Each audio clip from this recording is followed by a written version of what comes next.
people right now are finding out this morning that their husband of 8 years, who they now have 3 children with, has been carrying on an affair with somebody 23 years old while you've been holding down the house. And you're thinking to yourself, what am I going to do? How am I going to fight this man in court? How am I? That is like that is a real crisis. Even LVP And said the punishment no longer fits the crime. it doesn't. And I also think about this show. My other thought is this is like dumping on him, and maybe we need this season to just do that. But how, I mean, where does this show go once they don't have that to do? Because it doesn't fit the crime anymore. And I feel like, what if they're not drinking? If we're not going to see a lot about Randall Emmett anymore, what are we going to see? These are some, I was thinking that myself, like, look, LVP said that the punishment doesn't fit the crime. We'll keep bringing in Jason and Kyle Chandler. Tom is not going anywhere. I'm not knocking Ariana. I get it too. I would never speak to this person again. I completely get it. Look, Ariana says she's creating generational wealth for her family, which they've never had. So I don't see her turning down the money. I don't see her turning down the money. I mean, I predicted she wasn't going to come back for this season, that she outgrew the show and she was above it. But like, I agree with you. Like, she's smart. I'm glad she came back. It was the best move because they're just not TV gigs like there used to be. And never, ever, ever, guys, ever, never leave. Lisa Rinna, thank you for blocking me because I'm going to say it again. You did not leave Real Housewives of Beverly Hills on your own accord. Give me a fucking break. You think it's that like, email, they like took it and ran? They were like, yes. Yeah, I think it's just all semantics. Give me a fucking break. I agree. You never leave a hit TV show. I don't care how fucking miserable you are because it could be 10 years. But I think I agree with you. Where do we go eventually after this season? To my point, same thing with Raquel's podcast. Like, look, if Raquel came back next season, now we have another season of this. But otherwise, right. I mean, I don't blame Ariana. I don't think she is going to forgive Tom ever. And maybe she'll never speak to him. But so what is going to be the story? What is the show? I mean, we let Monica Garcia go. I mean, granted, we let her go because she scammed us, and God forbid we look bad as producers. But we said she couldn't interact with the others. And if everyone's icing you out, well, like, how is this going to work? Like, we're going to be seeing Ariana pissed off, not wanting to talk to Tom tiptoeing. Hi, Ariana. I'm scared to talk to you. And I mean, like, this will get old, I think, after 10, 15 more episodes this season, right? I mean, well, it's feeling a little dated now. And I know they're sort of setting up for like, well, you really haven't sincerely apologized. And so we're getting ready for like kind of maybe a big moment of apology, and maybe there's some forgiveness and this sincere apology. But yeah, I mean, I don't know. That's the harder thing, right? About getting older and everything and settling down with people is you're not having this incestuous, we're all hooking up with each other and new affairs are beginning. They've all kind of outgrown that. So it's going to be interesting. Can we thank our sponsor? Wait, do you want to do one more thought? The only other thing I was going to say is I like when people stick up. So I loved when Schwartzy stuck up and said, you're not the queen, but I also like when Tom Sandoval, like, dude, like, I love when they were in the back and Scheana was like, listen, someone's got to give him tough love. And she's like, look, you have Schwartzy's name in your mouth. Schwartzy's mom has got it going on. You saw the show, although you probably left by that point. You're talking about Raquel in the show. You're taking the shirt off. Dude, it's not a good look. What are you doing?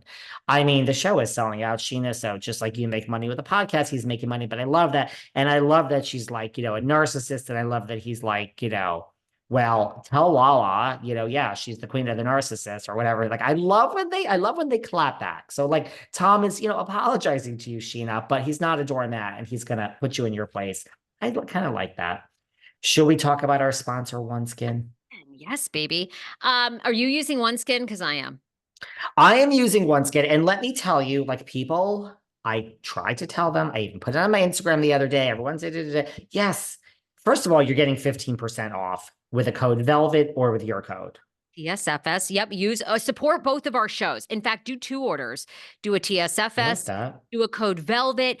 I actually really use their skincare and I love it. Me too. fragrance free, which is very important. I've talked about this on our podcast and my own, is if you're trying to get pregnant, fragrances, things that you smell from Bed Bath and Beyond, these really strong odors can actually interrupt your fertility hormones. So one of the things I love about OneSkin, they don't have that.